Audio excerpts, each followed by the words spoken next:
Gloria al Señor, hermanos. Bien, esta mañana continuamos con nuestra serie de escatología. Recuerden que estamos estudiando los eventos de los últimos tiempos. Y escatología, como lo hemos dicho, hermanos, es la doctrina de los acontecimientos futuros, lo que viene por delante, lo que la iglesia debe esperar. Y antes de entrar al tema en específico, hermanos, yo quiero invitarles a que hagamos una reflexión.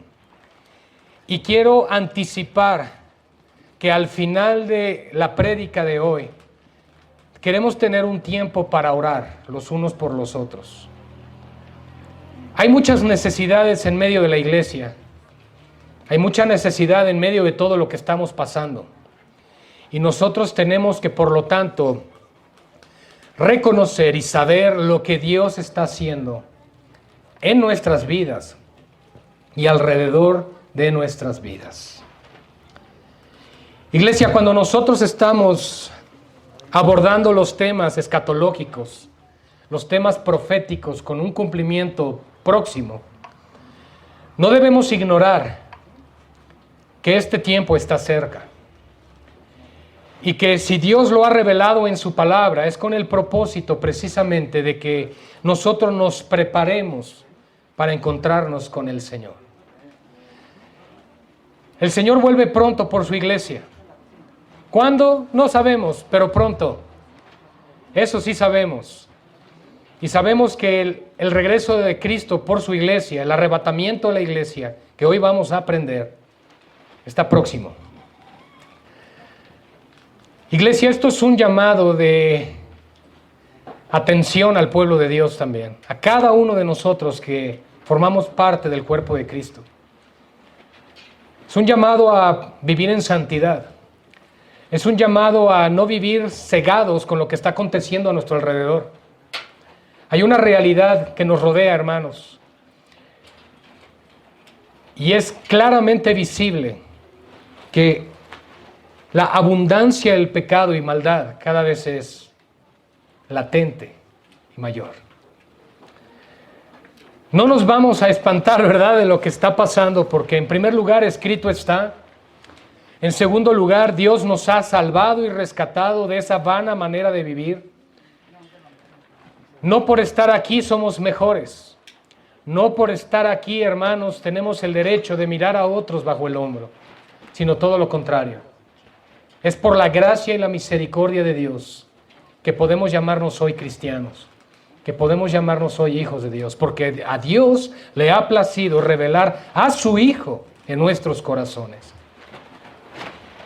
Y eso es a lo que hoy, hermanos, quiero desafiarles, retarles, a que no perdamos de vista en que solo en Cristo hay esperanza, perdón y vida eterna.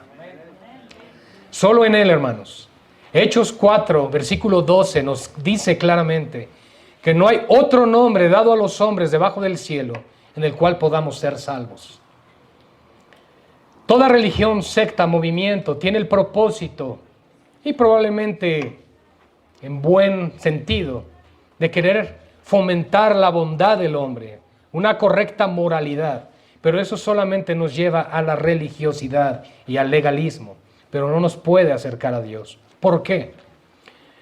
Porque Dios estableció que el camino para acercarnos a Él no es a través ni siquiera del cristianismo, sino a través de Cristo.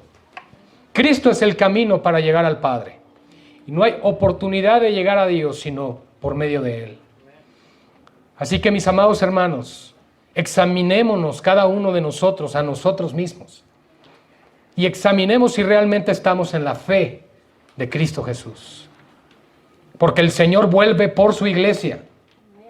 El Señor vuelve por los que aman su venida, por los que esperan el regreso de Cristo.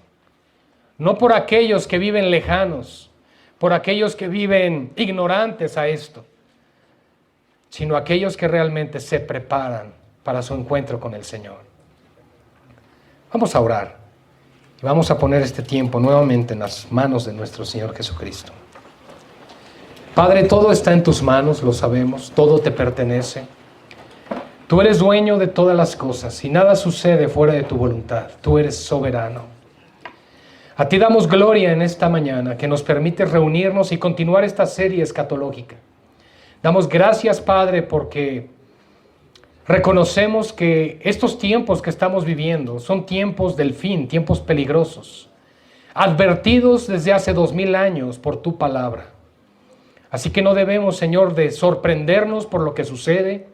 No debemos vivir bajo temor, bajo la esclavitud y yugo del miedo, Padre, porque sabemos que todo esto debe acontecer de antesala y de manera previa a nuestro encuentro contigo. Señor, prepara el corazón de tu iglesia para la enseñanza de esta mañana. Es sumamente importante y necesario que como iglesia de Cristo entendamos lo que viene por delante. Y te pedimos, Padre, sobre todas las cosas, que nos des sabiduría y humildad para recibir tu palabra, porque te necesitamos, Señor. El pan de vida que solo proviene desde el trono de los cielos. Damos gracias en esta mañana, gracias por la vida de cada uno de los que estamos aquí, y gracias por los que en extensión también podrán ver a través de los medios digitales de manera posterior estos videos, Señor. A ti damos gloria en el nombre de nuestro Señor Jesucristo. Amén y amén. Bien, hermanos, consideré que solamente nos iba a tomar 2 sesiones más el tema de la escatología, pero no va a poder ser así. Lo siento. La semana pasada hablamos de la profecía de las 70 semanas de Daniel, que si alguien tiene duda me puede preguntar con todo gusto y toda confianza. Hoy, hermanos, vamos a hablar de los muertos en Cristo y el arrebatamiento de la iglesia. Les había dicho que el tercer y último tema de la escatología de la serie iba a ser Cristo en el milenio, pero no nos va a dar tiempo. Así que la próxima semana, si Dios lo permite, vamos a explicar paso por paso lo que va a acontecer en la semana 70, es decir, en los 7 años de la gran tribulación. Y finalmente hablaremos de la segunda venida de Cristo y el reino milenial y el juicio final. ¿Amén? Para que tengamos toda la serie completa y no la perdamos. Procuramos hablar de esto cada año. ¿Por qué será? Para estar preparados, para estar listos. Bien, hermanos. Los muertos en Cristo y el arrebatamiento de la iglesia es el tema de esta mañana. Como lo hemos explicado, la doctrina de los acontecimientos futuros técnicamente se llama escatología bíblica. Y es importante no solo para que nosotros tengamos esta información en la cabeza, sino para vivir nuestra vida cristiana conforme a esa información que la palabra de Dios nos brinda. Como debemos recordar, la palabra de Dios no solamente nos está hablando de que Jesús vino a morir por nuestros pecados como un sacrificio sustituto en la cruz y el llamado al arrepentimiento y obediencia a la fe que es en Cristo Jesús, sino que además nos manifiesta y nos muestra por delante los acontecimientos de la consumación final de el sacrificio de Cristo y la expiación por el pecado de la humanidad. En otras palabras, hermanos, la Biblia no solamente nos habla de la cruz de Cristo. Gracias por estar ahí atrás al pendiente, hermanos. No solamente nos está hablando de la cruz de Cristo, sino que nos está hablando también, mis amados hermanos, de la consumación de todas las cosas. Desde el día que Dios creó todo, también determinó el tiempo para el fin de todas las cosas. Ha de tenerse en cuenta, hermanos, que la interpretación profética requiere un esmero especial y quizás sea esta área de estudio bíblico que precisa la utilización más cuidadosa de la exégesis, la síntesis, la hermenéutica y la teología sistemática. No se me queden viendo, voy a decir qué es cada cosa. Quizá por este cúmulo de razones, tantos descuidan este importante don de Dios, pero no hay excusa. Dios ya habló en su palabra, ya determinó lo que ha de acontecer y nos ha dado las herramientas para que podamos escudriñar su palabra y conocer lo que Él ya habló. Yo quiero decirles una cosa, Dios no ha revelado su palabra con el propósito de que tú y yo pensemos, no le entiendo, es que no se puede comprender, sino que lo ha revelado para que tú y yo escudriñemos lo que Dios ya ha hablado y poder conocer la verdad. Bien, exégesis. La exégesis es el estudio cuidadoso del texto, el texto en concreto. ¿Qué hay que hacer? Aplicar herramientas de hermenéutica. La hermenéutica es el estudio de todo lo que rodea al texto que estamos estudiando, como cuestiones de entornos políticos, religiosos, económicos, históricos del texto. Eso es sumamente importante para darle la interpretación correcta. Como lo hemos venido diciendo desde la semana 70, hay profecías en la Biblia, que aplican única y exclusivamente a Israel. Y otras profecías son para Israel y la iglesia, y otras son solo para la iglesia. Si nosotros no aplicamos las reglas de hermenéutica, vamos a interpretar la Biblia a nuestro antojo y parecer, y por lo tanto surgen las falsas doctrinas. También tenemos la síntesis, donde nosotros sistematizamos cada una de las palabras. Pero quiero profundizar en algo más de la hermenéutica y la exégesis. La exégesis, hermanos, es la interpretación correcta de palabra por palabra que está en el texto. Es decir, tú puedes tomar un solo versículo y examinar palabra por palabra en el idioma original, ya sea en el hebreo o en el griego. ¿Eso qué nos va a llevar? A darle una interpretación correcta al texto. Después viene la hermenéutica, que es el contexto del texto. Y además, hermanos, nos habla de la teología sistemática. En la Biblia tenemos teología bíblica y teología sistemática. La teología bíblica es la que nos enseña la historia de la Biblia, lo que aconteció en la historia y los relatos bíblicos. Y la teología sistemática es la que nos acomoda cada una de las doctrinas bíblicas paso por paso, desde la A hasta la Z. Entonces, hermanos, como pueden darse cuenta, somos responsables de estudiar la palabra de Dios, no darle una leidita. Eso es estudiar la palabra, eso es querer crecer en la palabra. Hay elementos y herramientas que por la gracia de Dios contamos, como libros de teología sistemática, el de Wayne Grudem, yo lo recomiendo mucho. Es un libro excelente para poder nosotros interpretar correctamente muchas cosas de las doctrinas bíblicas. Entonces, hermanos, cuando nosotros abordamos la escatología, es sumamente importante que apliquemos las reglas de la hermenéutica bíblica para poderle dar la interpretación correcta. Hebreos capítulo 6, versículos 1 al 4, hermanos. Recuerden que el tema de hoy es los muertos en Cristo y el arrebatamiento. Y solamente quiero puntualizar al leer Hebreos 6 del 1 al 4 que estamos hablando en el tema en el asunto de los muertos en Cristo, de las doctrinas fundamentales o básicas que todo cristiano debe de conocer. Dice así la palabra del Señor en Hebreos 6, 1 al 4.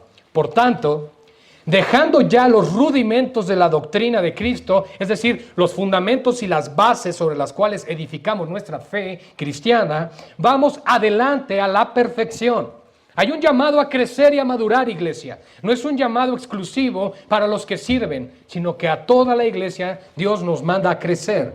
No echando otra vez el fundamento, aquí están las doctrinas básicas, del arrepentimiento de obras muertas, de la fe en Dios, de la doctrina de bautismos, de la imposición de manos, de la resurrección de muertos y del juicio eterno. Las 6 doctrinas básicas que todo cristiano profesante en su fe en Cristo debe conocer a profundidad y saber manejar y trazar bíblicamente cuando alguien les cuestione su fe.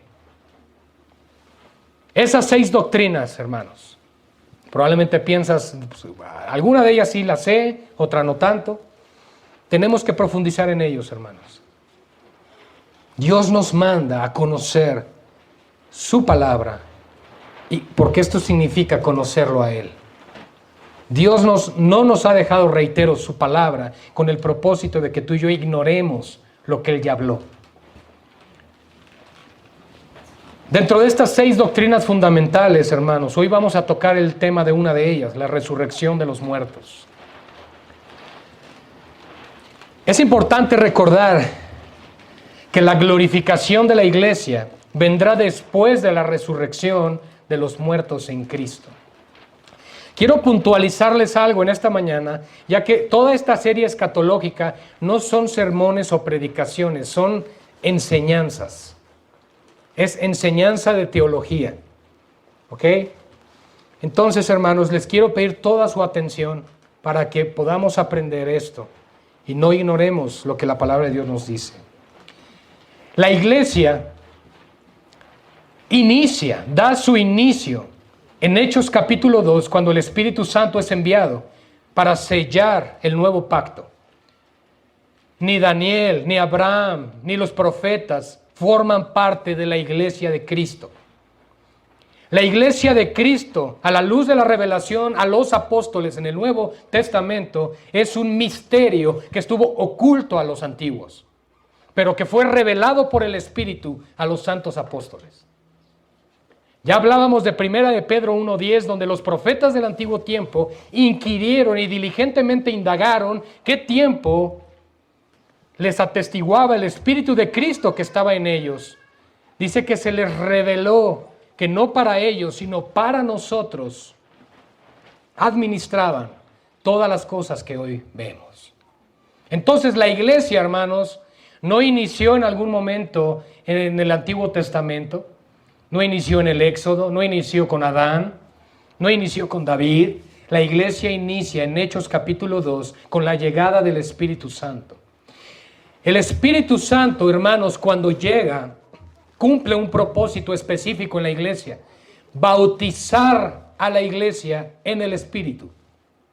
Eso es algo que no sucedía en el Antiguo Testamento. En el Antiguo Testamento existía la llenura del Espíritu Santo o la plenitud del Espíritu, como los profetas, como Abraham, como David, Isaías, etc.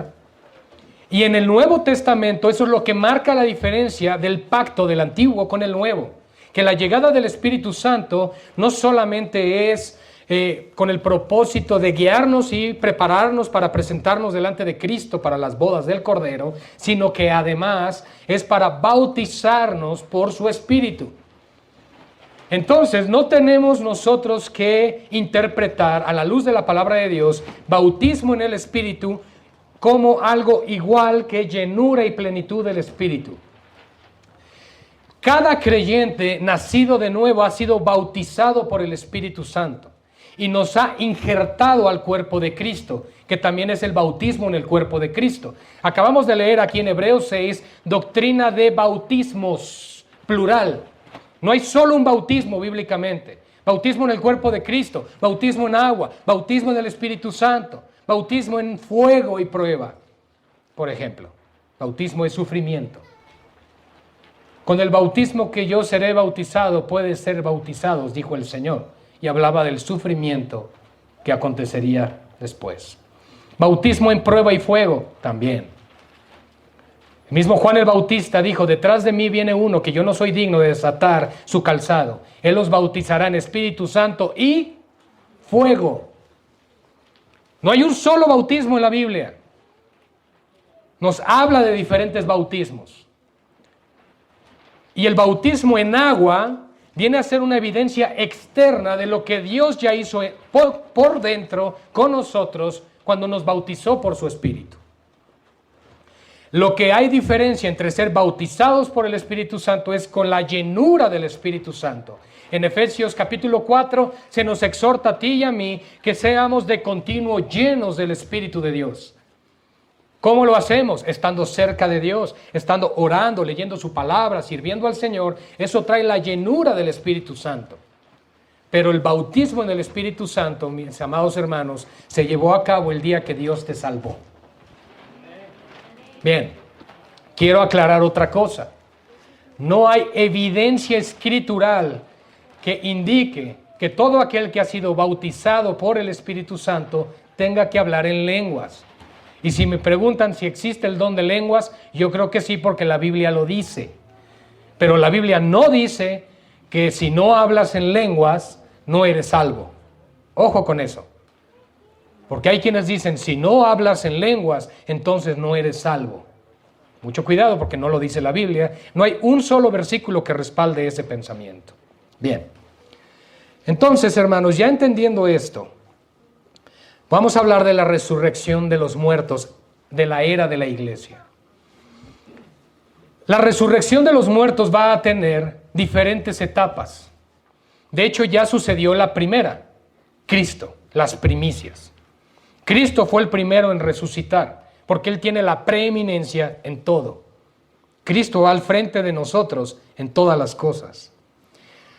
Desde el Antiguo Testamento, hermanos, podemos ver en Daniel capítulo 12, versículo 2, acerca de las profecías de la resurrección de los muertos, diciendo así: y muchos de los que duermen en el polvo de la tierra serán despertados, unos para vida eterna y otros para vergüenza y confusión perpetua. En otras palabras, el fin de la vida no es la muerte, porque no hay muerte, hermanos. Hay la muerte de separarnos de este cuerpo, pero tenemos o vida eterna con Cristo o vida eterna en el infierno. No hay otra opción. Hay eternidad en el hombre. Dios puso eternidad en el alma. Eso es lo que nos hace diferentes al resto de los animalitos, al resto de la creación de Dios. Y pongo yo siempre un ejemplo quizá muy burdo, pero si un animalito le roba su comida al otro, no van y llaman al oficial vaca, al oficial caballo, ¿verdad? Al oficial perro para que venga a hacer justicia a la granja. Porque los animalitos no tienen sentido de la moral como nosotros, porque tú y yo fuimos creados a la imagen y semejanza de Dios. Pero esa imagen corrompida por el pecado que se distorsiona nos lleva a separarnos cada vez más de nuestro Creador, pensando que nosotros mismos somos Dios y dueños de todas las cosas. Pero eso está muy lejos de la realidad. La muerte de Cristo fue tan poderosa, hermanos. Estamos viendo algunos registros de la resurrección de Cristo.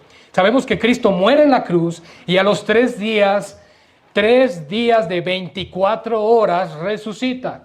Él no murió un viernes, hermanos, de viernes a domingo en la madrugada, pero tiene día y fracción.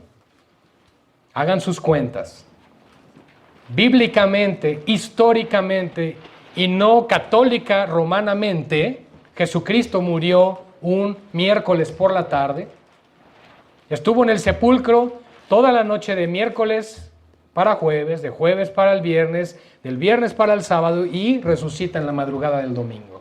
¿Cuándo? En el día del Señor. Y pronto vamos a tener una enseñanza explicando por qué la iglesia no se reúne en sábado, que es el día de reposo, y nos reunimos en domingo, que es el día del Señor, para que tengamos también claro este tipo de detalles. La muerte de Cristo fue tan poderosa, iglesia, que algunos muertos se levantaron de los sepulcros. Nosotros leemos en Mateo 27, versículos 60 al 63 lo siguiente. Mateo 27, 60 al 63. Mas Jesús, habiendo otra vez clamado a gran voz, entregó el Espíritu. Y he aquí, el velo del templo se rasgó en dos, de arriba a abajo. Y la tierra tembló, y las rocas se partieron, y se abrieron los sepulcros. Y muchos cuerpos de santos que habían dormido se levantaron, y saliendo de los sepulcros, después de la resurrección de él, vinieron a la santa ciudad y aparecieron a muchos. ¿Habían leído eso alguna vez? ¡Wow! Hermanos, Cristo es la vida. ¿Cómo se reveló Él en Juan 14:6? Yo soy el camino y la verdad y la vida. Y la manifestación de la vida, venciendo a la muerte y arrebatándole las llaves del infierno al diablo, resulta que algunos santos del Antiguo Testamento se levantaron también de entre los muertos. ¡Wow! Por supuesto volvieron a morir. Dorcas fue levantada por Pedro, volvió a morir. Lázaro fue levantado por el Señor, también volvió a morir. La muerte es una realidad para todos nosotros. Pero en el momento que entremos al tema del arrebatamiento, nos vamos a dar cuenta que no todos vamos a morir, o no todos van a morir. Todos se quieren ir en el arrebatamiento, ¿verdad? Está bien. 1 Corintios 15, hermanos. 1 Corintios 15, 12 al 23. Recuerden que estamos viendo la enseñanza, los muertos en Cristo y el arrebatamiento de la iglesia. 1 Corintios 15, 12, 23.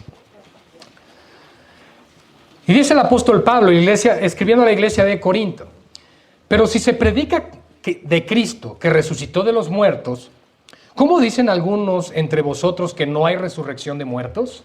Lo primero que les cuestiona es, si nosotros predicamos que Cristo resucitó, y eso es lo que nos garantiza la victoria y la vida eterna, ¿cómo entonces se atreven unos a decir que no hay resurrección de entre los muertos? Voy a puntualizar solamente. Las dos sectas más manifiestas en los tiempos de Jesucristo en Jerusalén eran los saduceos y los fariseos. Los fariseos tenían el mayor grupo dentro del Sanedrín o el consejo, ellos gobernaban el templo, por decirlo así, y los saduceos eran un grupo más pequeño, pero era gente rica, poderosa. En este caso había diferencia entre esas dos denominaciones judaicas. La primera, saduceos, no creían en la resurrección de los muertos. La segunda, los fariseos, sí. Y eso traía discrepancia. Y eso se seguía infiltrando en aquellos días como hasta el día de hoy. Bien, porque si no hay resurrección de muertos, tampoco Cristo resucitó. Sentido común, dice Pablo. Y si Cristo no resucitó, vana es entonces nuestra predicación, vana es también nuestra fe. Iglesia, tiene sentido. Si Cristo no resucitó, ¿qué hacemos aquí? Ese es el punto. Y somos hallados falsos testigos de Dios, porque hemos testificado de Dios que Él resucitó a Cristo, al cual no resucitó, si en verdad los muertos no resucitan. Y si Cristo no resucitó, vuestra fe es vana y aún estáis en vuestros pecados. Entonces, también los que durmieron en Cristo perecieron. Es decir, murieron teniendo su esperanza en Cristo, pero si no hay resurrección de muertos, entonces fue vana su muerte. Si en esta vida solamente esperamos en Cristo, somos los más dignos de conmiseración, o lástima, por decirlo así, de todos los hombres, porque esa es nuestra confianza y seguridad. Mas ahora Cristo ha resucitado de los muertos. Escuchen, primicias de los que durmieron es hecho. Cristo es el primero en todo. Porque por cuanto la muerte entró por un hombre, Adán, también por un hombre la resurrección de los muertos, Jesucristo. Porque así como en Adán todos mueren, también en Cristo todos serán vivificados. Pero cada uno en su debido orden. Hermanos, vean cómo la iglesia nos dice 1, 2, 3, A, B, C. No hay necesidad de decir, ¿y qué dirá la Biblia de esto? Hay que ir a las Escrituras, hermanos. Hay que estudiar y veremos las respuestas. Cada uno en su debido orden. Cristo, las primicias. Luego los que son de Cristo en su venida. Ok. Quiero que puntualicemos algo aquí porque nos está hablando de dos grupos diferentes. Primero dice en el verso 22, en Adán todos mueren. En la Biblia, en teología, Adán se representa como una cabeza federativa o federal que representa a toda la humanidad. Porque la sentencia de Génesis 3:15 de la salvación en Cristo no es para todos, sino para los que creen. Pero la sentencia de que todo hombre moriría y volvería al polvo es para toda la humanidad. Adán representa a todos los que mueren y Cristo representa solamente a los que se salvan. Porque si Cristo representara a todos para resurrección y salvación, no habría infierno, no habría ya castigo eterno. ¿Ok? ¿Estamos de acuerdo? Entonces, ¿es importante esto, hermanos? Sí. ¿Por qué? Porque cuando estudiemos la Escritura nos vamos a dar cuenta que no siempre cuando diga todos, es todos. Fíjense qué interesante. O que cuando diga mundo, no es mundo literal como toda la humanidad, sino hablando de la representación moral que existe aquí. Y así sucesivamente. Bien. Podemos darnos cuenta entonces, hermanos, que en la resurrección de los muertos, Cristo es la primicia. Cristo es el primero. Cristo es el primer fruto. Es las primicias para el Padre. Y nosotros debemos recordar, hermanos, que Cristo muere en una de las fiestas judías. La salvación viene de los judíos, dice Cristo.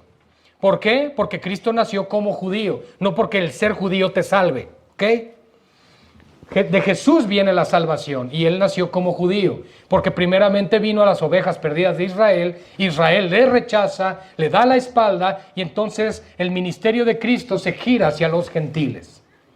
Ok, la semana pasada entendimos que Dios hizo una pausa con Israel de 2000 años o 2 días, que es la era de la iglesia, tiempo que se está acabando ya. Nuevamente, para que cuando la iglesia sea removida de este mundo, entonces Dios tenga nuevamente un trato con Israel. ¿Ok? Ya vamos hacia eso. Primera de Tesalonicenses, capítulo 4, versos 13 al 18. Nótese que cuando nosotros hablamos de dormir en Cristo, no significa que el alma quede como suspendida en el aire. Significa que está en la presencia del Señor, pero aguardando el día de la resurrección. ¿Ok? En el Antiguo Testamento, el impío, no justificado por Cristo, moría e iba al Hades o al Seol, sea griego o hebreo, lugar o región de los muertos. También es infierno. Los justos morían e iban al seno de Abraham. Pero ahora, en el nuevo pacto, ya no existe el seno de Abraham, sino que ahora es el paraíso en la presencia del Señor. Así que aquel que muere inmediatamente va a la presencia de Cristo si fue justificado por la sangre del Cordero. Eso es lo que dice la Biblia. Pablo dice: yo quisiera morir y estar con Cristo, lo cual es muchísimo mejor. ¿Ok? Bien. 1 Tesalonicenses 4, 13 al 18. Tampoco queremos, hermanos, que ignoren acerca de los que duermen. Pablo dice: no quiero que ignoren esto que se va a decir, porque es una verdad que la iglesia debe conocer. Dice que ignoren acerca de los que duermen, para que no se entristezcan como los otros que no tienen esperanza. ¿Quién no tiene esperanza? Los que no conocen a Cristo, los que no conocen la palabra. Porque si creemos que Jesús murió y resucitó, fíjense qué importante es la doctrina de la resurrección. Porque si Cristo no hubiese resucitado, no tendríamos la esperanza de estar predicando el Evangelio. Si Jesús muere y resucita, así también traerá Dios con Jesús a los que durmieron en Él. Por lo cual, os decimos esto en palabra del Señor, que nosotros que vivimos, no habremos quedado hasta la venida del Señor, que habremos quedado hasta la venida del Señor, no precederemos a los que durmieron. En otras palabras, Dios no va a glorificar a su iglesia por etapas, por partes, sino juntos. No va a glorificar a los que estén vivos y después glorifica a los que murieron antes o durmieron en el Señor. No, resucita a los muertos en Cristo y después los que están vivos los levanta juntos y seremos glorificados y nos encontraremos con el Señor en el aire. Bien, vamos explicando esto. Luego nosotros, entonces ya vimos la etapa, Cristo las primicias, luego los que durmieron en Cristo, luego los que estén vivos en ese momento. Luego nosotros, los que vivimos, los que hayamos quedado, seremos, ¿qué dice? Arrebatados, juntamente con ellos en las nubes, para recibir al Señor, ¿en dónde? En el aire, y así estaremos siempre con el Señor. Por tanto, dice Pablo, alentaos los unos a los otros con estas palabras. Bien, miren, hermanos, si nos damos cuenta, en el arrebatamiento de la iglesia, Cristo no toca tierra. La iglesia es la que es levantada y nos encontramos con el Señor en el aire. Y es Jesús mismo con voz de mando, con trompeta de Dios, que llama a los suyos a su presencia.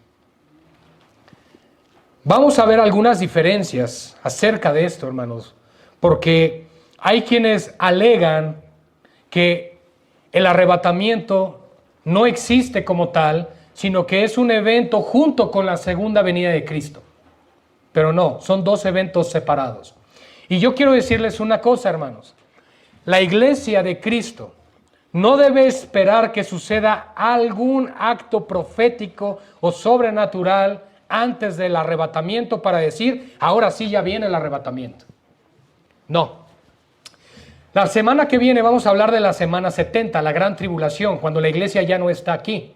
Y por supuesto, en el momento que inicia la semana 70, que les expliqué la semana pasada, que inicia cuando el anticristo logra la firma del acuerdo de paz entre todos los enemigos de Israel, es decir, los pueblos palestinos de alrededor con la nación judía. En ese momento inicia el periodo de la tribulación de 7 años. Entonces ellos iban a saber cuándo inicia y por lo tanto cuándo es la segunda venida de Cristo, a los 7 años de ese día. Pero para nosotros no hay un día determinado. En cualquier instante, en cualquier momento, el Señor puede volver por su iglesia. ¿Sí? Porque no tiene que pasar algo así como cuando veas que las pirámides de Egipto se elevan y entonces se le arrebata. No. No va a suceder algo así. En un abrir y cerrar de ojos. Y la iglesia estará en la presencia del Señor.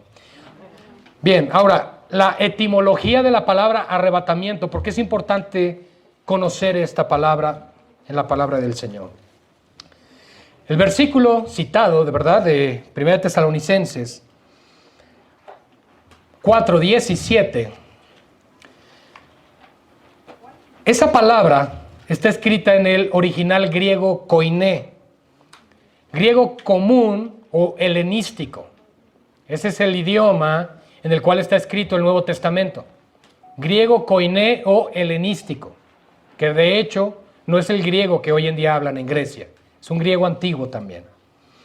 Ese griego común o griego koiné fue el introducido por Alejandro Magno cuando el imperio griego, por supuesto, derroca lo que son los medo-persas y entonces entra el imperio griego con toda su sabiduría, conocimiento y dominio y poder, y lo que buscó Alejandro Magno fue dominar también a través de la lengua. Por eso es que en los tiempos de nuestro Señor Jesucristo, aunque ellos conocían el hebreo y el arameo que se aprendió en Babilonia, ellos hablaban el griego koiné. ¿Ok? La palabra griega que se utiliza es arpagesomesa. Así se dice. Que podría traducirse como seremos arrebatados. Seremos llevados. O frases parecidas. La palabra es una conjugación del verbo arpazo, que significa arrebatar, tomar, llevar, raptar y verbos similares. Yo les he dicho, amados hermanos, que bíblicamente la palabra rapto y secreto no existe, porque la Biblia no dice que va a ser un rapto secreto. Yo les he dicho que no se utiliza la palabra rapto porque en nuestro contexto latinoamericano la palabra raptar es sinónimo de secuestrar y por eso sugiero que no se use. Finalmente, la palabra principal de donde se traduce arpazo es arrebatar. Pero si alguien habla del rapto, está refiriéndose al arrebatamiento. ¿Ok? La palabra rapto en inglés, en la Biblia New King James, que son las que ellos utilizan, es rapture. Así aparece 1 Tesalonicenses 4:17. Así que es la etimología que se está utilizando, arpazo, para esta palabra. Y en la Vulgata latina, arpagesomesa, se traduce al latín como rapiemur. Bueno, son palabras extrañas, pero finalmente son palabras que nos llevan al entendimiento de dónde viene la palabra rapto, que es raptar, arrebatar, llevar, tomar por la fuerza o verbos similares. En otras palabras, seremos arrebatados. Quiero hablarles de otros versículos bíblicos en el Nuevo Testamento que nos hablan del arrebatamiento de la iglesia y quiero pedirles que por favor me acompañen a Juan capítulo 14, versículos 2 al 3.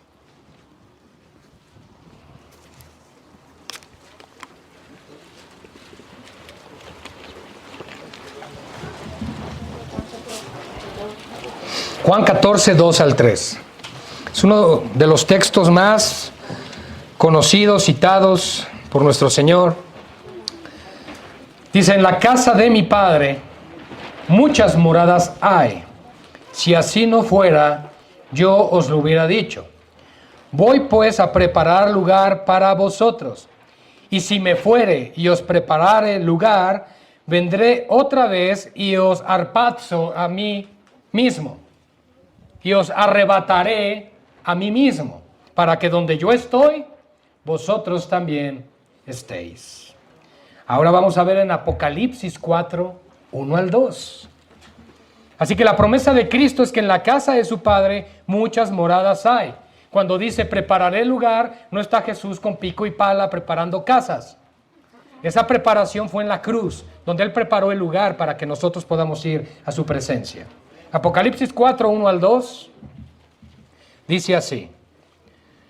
Después de esto, el contexto es que capítulos 2 y 3 fue la iglesia, la era de la iglesia, con las 7 cartas escritas a la iglesia. Dice, después de esto miré, dice Juan, y he aquí una puerta abierta, ¿en dónde? Y la primera voz que oí, es decir, Apocalipsis 1, fue Cristo, como de trompeta, hablando conmigo, dijo, sube acá. O sea, en otras palabras, no bajaron por él. Se le dio una instrucción, sube acá y yo te mostraré las cosas que sucederán después de estas. Y al instante, de momento, yo estaba en el Espíritu y he aquí un trono establecido en el cielo y en el trono uno sentado. Estaba Juan en la isla de Patmos orando en el día del Señor. Escucha una voz que le dice, como de trompeta, la misma voz de trompeta de 1 Tesalonicenses 4, 17 y 18, que le dice, sube para acá o sube acá. Y fue muy obediente y llegó. Apocalipsis está dividido en 13 libros. Y la división nos la da Apocalipsis 1, 19. El versículo 19 de Apocalipsis capítulo 1 le dice el Señor Jesucristo a Juan, escribe las cosas que has visto, las que son y las que serán después de estas. Las que has visto, versículo 1 hasta el 18. Las que son, la era de la iglesia, desde el 1.19 hasta el final del capítulo 3. Y las que han de ser después de estas, a partir del capítulo 4, verso 1. Por eso le dice aquí, después de esto miré, y he aquí una puerta abierta en el cielo, y la primera voz que oí, como de trompeta, hablando conmigo, dijo, sube acá, y yo te mostraré las cosas que sucederán después de estas. En otras palabras, después de la era de la iglesia. A partir del capítulo 4, versículo 1, la iglesia desaparece del relato de Apocalipsis. Y Juan, representando a todos nosotros, está en el cielo. Y todos los juicios de Dios en la tierra. La semana 70 se cumple. Y en Apocalipsis 19, Jesucristo regresa con su iglesia glorificada. Nuevamente la iglesia es mencionada hasta ese capítulo. Entonces, del 4 al 18, ¿qué pasó? La gran tribulación. Antecedentes bíblicos también de personas arrebatadas por Dios. Pensemos en Enoc, Génesis capítulo 5, versículos 21 al 24. Dice la palabra del Señor, vivió Enoc, Génesis 5, vivió Enoc 65 años y engendró a Matusalén, que por cierto Matusalén es el hombre más longevo de la historia, con 969 años de edad. Y caminó Enoc con Dios después que engendró a Matusalén. Fíjense lo que dice el verso 22, y caminó Enoc con Dios. Lo mismo se dice de Abraham, ¿verdad? Y lo mismo se dice de ti. Bueno, eso espero, hermano. Después, entonces, caminó con Dios después que engendró a Matusalén 300 años y engendró hijos e hijas. Y fueron todos los días de Enoc 365 años. Caminó pues Enoc con Dios y desapareció porque lo llevó Dios. No murió. Simplemente fue removido, llevado a la presencia del Señor. Y hay un registro en Hebreos 11:5 donde dice, por la fe Enoc fue traspuesto. Por la fe Enoc fue arpazo, arrebatado para no ver muerte, y no fue hallado porque lo traspuso Dios, y antes que fuese traspuesto, tuvo testimonio de haber agradado al Señor. Gloria al Señor. Somos como Enoc. Ahora Elías, Segunda de Reyes, capítulo 2, versículos 11 y 12. ¿Por qué les estoy dando estas citas, hermanos? Para que veamos que no solamente el acontecimiento futuro del arrebatamiento de la iglesia es la única vez que Dios ha hecho esto. Lo ha hecho en el pasado, hay registro bíblico de esto y por lo tanto no es una historia fantástica hollywoodense, es una realidad bíblica del poder de Dios. Segunda de Reyes 2, 11 al 12 dice así: y aconteció que yendo ellos y hablando Elías y Eliseo, he aquí un carro de fuego con caballos de fuego apartó a los dos. Y Elías subió al cielo en un torbellino. Viéndolo Eliseo clamaba: Padre mío, carro de Israel y su gente de a caballo. Y nunca más le vio, y tomando sus vestidos, los rompió en dos partes. Se fue. ¿Se imaginan a Eliseo? Se fue. Ahora, les voy a hablar de otro ejemplo, de Felipe. Pero quiero que piensen en un momento, ¿qué sucedió en Hechos capítulo 1? En el Monte de los Olivos, los apóstoles del Señor vieron al Señor ascender. ¿Y se perdió en dónde? En las nubes. ¿Y qué le dijeron los ángeles? Así como lo vieron, así regresará. Bien. Felipe, Hechos capítulo 8, versos 37 al 40. Esto no es un caso de muerte, pero vamos a ver lo que sucede en este relato. Resulta que Felipe es llevado por el Espíritu Santo para predicar a un africano que era un eunuco etíope. Y Felipe dijo en Hechos 8, 37 al 40. Lo pueden ver en su pantalla. Bueno, ya que está en YouTube, lo pueden ver ahí. Bien. Felipe dijo: si crees de todo corazón, bien puedes bautizarte. Y respondiendo dijo: creo que Jesucristo es el Hijo de Dios. Y mandó parar al carro, y descendieron ambos al agua, y Felipe y el eunuco, y le bautizó. Cuando subieron del agua, el Espíritu del Señor arpazzo a Felipe, arrebató a Felipe, y el eunuco no le vio más, y siguió gozoso su camino. Pero Felipe se encontró en Azoto, es decir, estaba de repente en Tulancingo, predicándole al etíope, fue traspuesto y ¡pum!, aparece en Tuxpan, en la playa. Así fue, porque Azoto era una provincia donde había mar. Y pasando anunciaba el evangelio en todas las ciudades hasta que llegó a Cesarea. Fíjense qué interesante. En este caso no muere Felipe, pero es arrebatado y llevado de un lugar a otro. Hermanos, eso es científicamente imposible. Por eso se le llaman milagros de Dios. Porque los milagros de Dios están por encima de lo natural, por eso son sobrenaturales. Poner riñones nuevos, dar un hígado nuevo y cosas así, que hay testimonios que Dios lo hace. Hay testimonios de sanar paralíticos, de sanar ciegos, mudos, sordos y pecadores. Bien, gloria al Señor. Esa última es la que más nos gusta, ¿verdad? Gloria al Señor. Bien. Ahora quiero hablarles de algunas principales diferencias entre el arrebatamiento y la segunda venida de Cristo. No les va a dar tiempo de anotar, pero quiero hablarles que hay diferencias bíblicas entre ellos. El arrebatamiento es el traslado y remoción de los creyentes. La segunda venida es la manifestación de Jesucristo. El arrebatamiento se refiere a los santos arrebatados en el aire. La segunda venida es el regreso de Cristo a la tierra. En el arrebatamiento Cristo viene a buscar a su esposa. En la segunda venida la esposa viene con él. El arrebatamiento conduce al tiempo de la tribulación. La segunda venida al establecimiento del reino milenial. El arrebatamiento es inminente. La segunda venida es precedida por muchas señales. ¿Qué quiere decir? Que el arrebatamiento puede suceder en cualquier momento. No hay señal alguna que indique que va a llegar ese momento. Lo contrario a la segunda venida, porque como los dije, en el momento que inicia el primer año de los 7 años, sabes que quedan 7. Pero en el caso nuestro, en cualquier momento el Señor puede venir, incluso ahorita. El arrebatamiento tiene un mensaje de consuelo. La segunda venida está acompañada por juicio. El arrebatamiento tiene que ver con el programa de la iglesia, la segunda venida con el programa para Israel y el mundo. El arrebatamiento es un misterio. La segunda venida está anunciada desde el Antiguo Testamento. El arrebatamiento da paso a un juicio para creyentes. La segunda venida será previa al juicio para Israel y las naciones.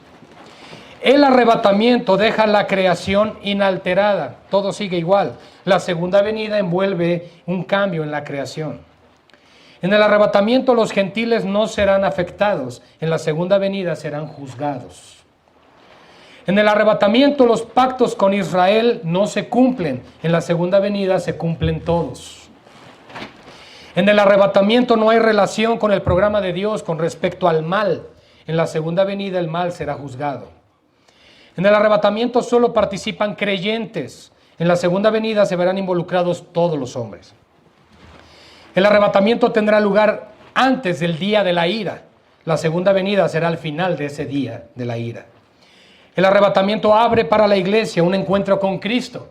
La segunda venida abre la implantación del reino de Dios en la tierra, por un milenio y luego por la eternidad. Pablo dijo, he aquí os digo un misterio. No todos dormiremos, pero todos seremos transformados en un abrir y cerrar de ojos. Los muertos en Cristo a la final trompeta serán levantados, y etcétera. Está ahí unos versos antes de 1 Tesalonicenses capítulo 4. Un misterio. Cuando habla la Biblia con respecto a Dios de misterios, no es que sea algo misterioso, así como, oye, no, sino que es algo que no se nos ha revelado aún. Pero quiero dejar algo en claro. Si tú y yo tenemos en nuestras manos ya la palabra profética más segura, significa que eso ya se reveló, ¿sí o no? Ya está revelado, está en la Biblia. Lo que hay que hacer es escudriñarla para conocer esto.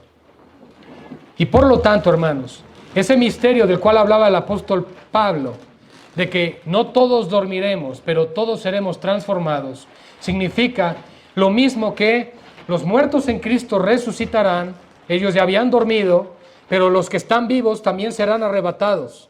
Es decir, no todos dormiremos, no todos moriremos, pero todos seremos transformados. ¿Cuándo viene la transformación para el creyente? Con la glorificación.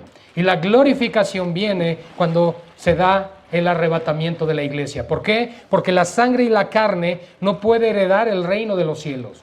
Con este cuerpo no podemos entrar a la presencia de Dios.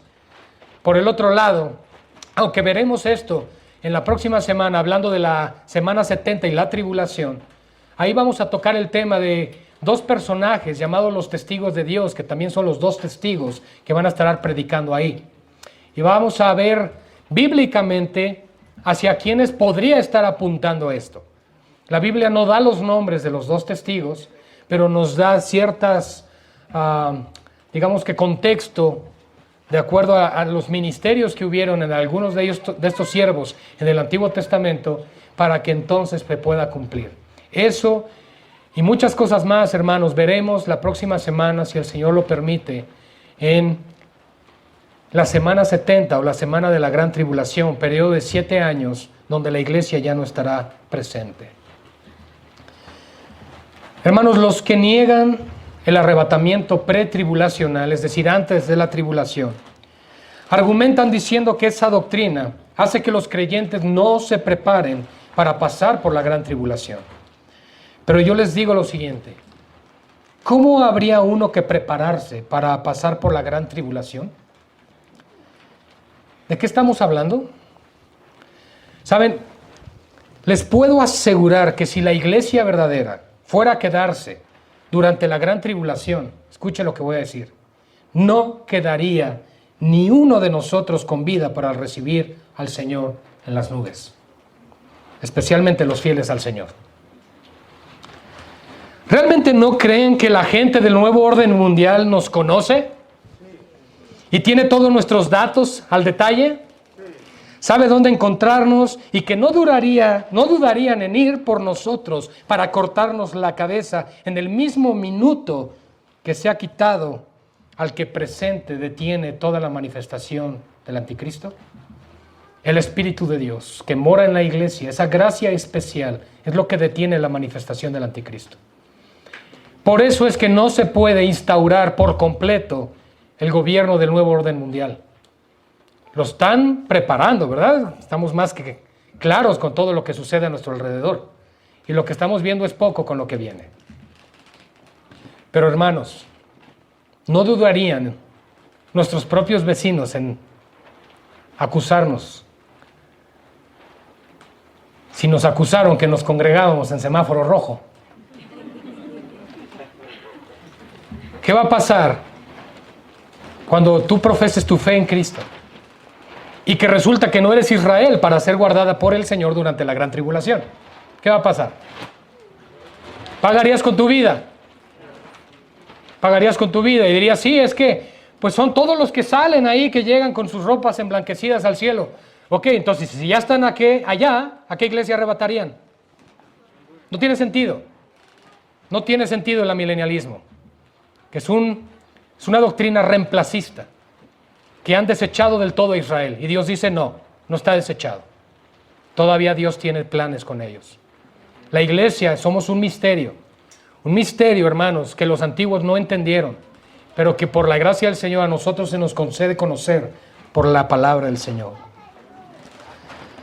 Razonemos a esto, hermanos. Lo único que pueden esos inicuos hacer ahora mismo al respecto es hacernos dudar de la bendita esperanza y no amar la venida del Señor, para que de ese modo intenten ellos que no seamos dignos de escapar de las cosas que han de venir, como dice Lucas 21:36.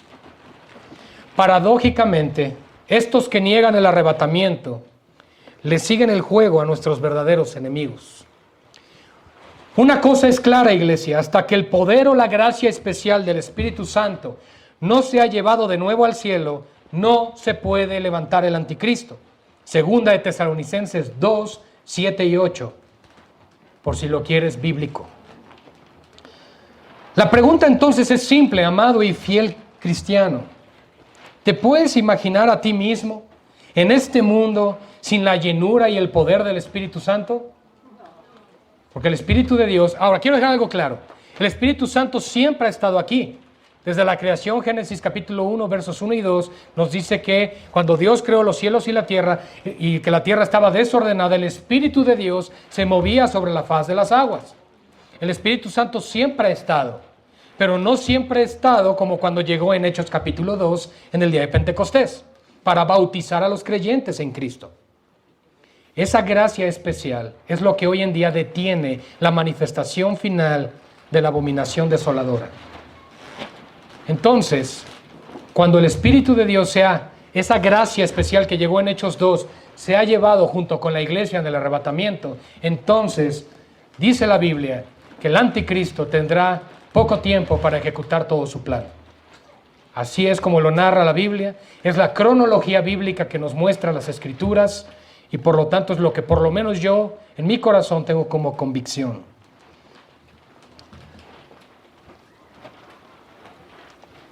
Según los detractores de este arrebatamiento o del arrebatamiento, ustedes y yo seremos desposeídos de la presencia poderosa del Espíritu Santo para que se pueda manifestar el inicuo.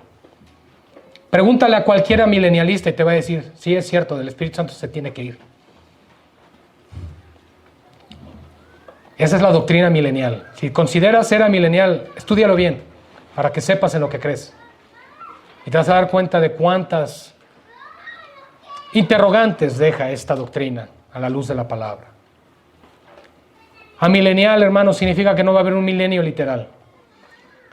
Significa entonces que la iglesia tiene que pasar también por los juicios de Dios.